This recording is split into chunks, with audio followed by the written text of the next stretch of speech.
புனிதர் ஜோசபத் குன்சேவிக்ஸ்.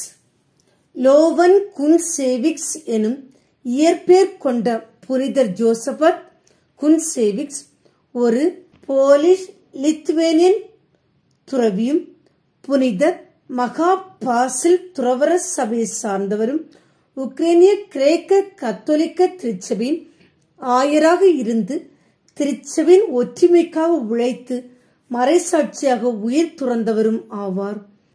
இவர் 1623 நவம்பர் 12ஆம் நாள் கிறிஸ்தவ மறை விசுவாசத்துக்காக துன்புறுத்தப்பட்டு கொல்லப்பட்டார். இவருக்கு கத்தோலிக்க திருச்சபை புனிதர் பட்டமும் மறைசாட்சி பட்டமும் அளித்துள்ளது. 1580ஆம் ஆண்டு பிறந்த இவருக்கு திருமுழுக்கின் போது அளிக்கப்பட்ட பெயர் லோவன் குன்ஸ்வேச் ஆகும். ஓல்னியா பகுதி இவர் வாழ்ந்த காலத்தில் போலிஸ் லித்துவானியா கூட்டமைப்பின் கீழ் இருந்தது. இவர் பிறந்த நகரின் பெயர் ஒலோடிமிர், தற்போதைய உக்ரைன் ஆகும். கத்தோலிக்க திருச்சபைக்கும் மறுபடி திருச்சபைக்கும் இடையே ஒற்றுமை ஏற்படுத்துவதற்கான ஒரு ஒப்பந்தம் பிரெஸ்ட் உடன்பாடு என்று அழைக்கப்படுகிறது. இது 1596ஆம் ஆண்டில் நிகழ்ந்தது. இதன்படி உக்ரைன் கிரேக்க மரபுவழி சபையானது கத்தோலிக்க திருச்சபையோடு இணைய முன்வந்தது. மரபுவழி திருச்சபையில் பிறந்த லோவன் குன்சேவிக்ஸ் முதலில் வில்னியஸ் நகரில் உள்ள புனிதர் மகா பாசில் துறவர சபையில் சேர்ந்தார். பின்னர் 1609ஆம் ஆண்டில் கத்தோலிக்க திருச்சபையில் குருத்துவம் பெற்றார். துறவர சபையில் சேர்ந்தபோது இவர் லோவன் என்ற தம் பெயரை ஜோசபத் என்று மாற்றிக் கொண்டார். இவருடைய வாழ்க்கை குறிக்கோளை திருச்சபையில் ஒற்றுமையை கொணர்வதாக அமைந்தது. பண்டைக்கால திருச்சபையின் வழிபாட்டு முறைகள், திருச்சபை தந்தையர்களின் படிப்பினைகள் ஆகியவற்றையும் வரலாற்றையும் ஊன்றி பயின்ற ஜோசபத் ஆண்டவர் இயேசு நிறுவிய திருச்சபையில் பேதுருவின் வாரிசாக வருகின்ற திருத்தந்தைக்கு ஒரு முக்கிய இடம் ஒன்று உண்டு என்றும் அவருடைய தலைமையின் கீழ் திருச்சபை முறையாக அமைய வேண்டும் என்பதில் உறுதியாக இருந்தார். 1617இல் ஜோசபத்துக்கு ஆயர் பட்டம் வழங்கப்பட்டது. 1618ஆம் ஆண்டு மார்ச் மாதத்தில் இவர் போலோஸ்க் என்னும் மறைமாவட்டத்தின் பேராயராக நியமிக்கப்பட்டார். ரோம திருச்சபையோடு உக்ரைன் மரபுவழி திருச்சபையை ஒன்றுபடுத்தும் பணியில் இவர் மும்முரமாக ஈடுபட்டார். பலர் இவருடைய முயற்சியை எதிர்த்தனர். ஆயர் ஜோசபத் பல கோவில்களை புதுப்பித்தார். குருக்களின் கல்வி அறிவை வளர்க்க இவர் ஒரு மறைக்கல்வி நூல் எழுதினார். குருக்களின் வாழ்வுக்கான நெறிகளை வழங்கினார். தமது மறை மாவட்டத்தை சார்ந்த நகரங்களில் மறைமன்றங்கள் நிறுவ ஏற்பாடு செய்தார். இவருடைய ஆயுள் பணிக்காலம் முழுவதிலும் இவர் ஒரு துறவிக்கான வாழ்க்கை முறையை கடைபிடித்தார்.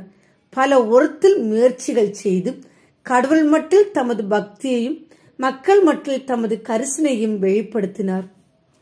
கத்தோலிக்க திருச்சபைக்கும் உக்ரைனிய மரபு வழி திருச்சபைக்கும் இடையே ஒற்றுமை கொணர ஜோசபத் உழைத்ததற்கு நல்ல பலன் கிடைத்தது. பலர் ஒற்றுமை வழியை ஆதரித்தனர்.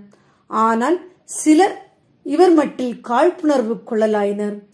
இவர் உக்ரைனிய சபையை முற்றிலுமாக ரோமை மயமாக்க முயற்சி செய்ததாக இவர் மீது குற்றம் சாட்டினர்.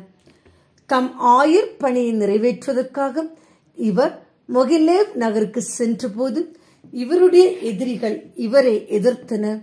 1623ஆம் ஆண்டில் ஜோசபத்தின் எதிரிகளில் ஒருவர் ஆயரின் இருப்பிடம் சென்று இவரை கடுமையான வார்த்தைகளை கூறி இகழ்ந்தார். இதனால் அக்குருவை அகற்றி ஓரிடத்தில் வைத்திருந்தனர். அதற்கு எதிர்வினையாக உடனே நகரத்தில் மணி ஒலிக்கப்பட்டது. மக்கள் கும்பல் ஒன்று திரண்டு வந்து ஆயரின் இருப்பிடத்தை வன்முறையாக தாக்கியது. இவரை அரிவாளால் வெட்டினர், துப்பாக்கியால் சுட்டனர். இவருடைய உடல் ஆற்றில் வீசி எறியப்பட்டது.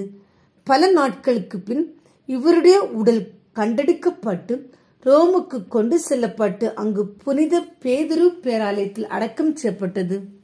ஜோசபத் சிறு வயதிலிருந்து மிகுந்த இறைபக்தி கொண்டிருந்தார். இவருக்கு பிடித்தமான இறை வேண்டல் கீழே திருச்சபையின் துறவற இல்லங்களில் வழக்கமாக பயன்பட்ட ஒரு வேண்டலாகும். ஆண்டவராகிய இயேசு கிறிஸ்துவே, பாவியாகிய என் மேல் இரக்கமாயிரும் என்னும் இந்த இறை வேண்டலை இவர் அடிக்கடி ஜெபித்து வந்தார். இவர் புலால் உணவு அருந்தியதில்லை. விரதம் இருப்பதும் உடலை உறப்பதும் இவரது வழக்கம். வெறும் தரையில் உறங்கினார். ஏழைகளை சந்தித்து அவர்களுக்கு உதவி செய்தார். திருத்தந்தை 9ஆம் பயஸ் ஜோசபத்துக்கு 1867 ஆண்டு ஜூன் மாதம் 29ஆம் நாள் புனிதர் பட்டம் வழங்கினார். புனித ஜோசபத்தின் இறைவேண்டலாகிய ஆண்டவராகிய இயேசு கிறிஸ்துவே, பாவியாகிய என் மேல் இரக்கமாயிரும் என்பதை நாமும் அடிக்கடி சொல்லி ஜெபிப்போம்.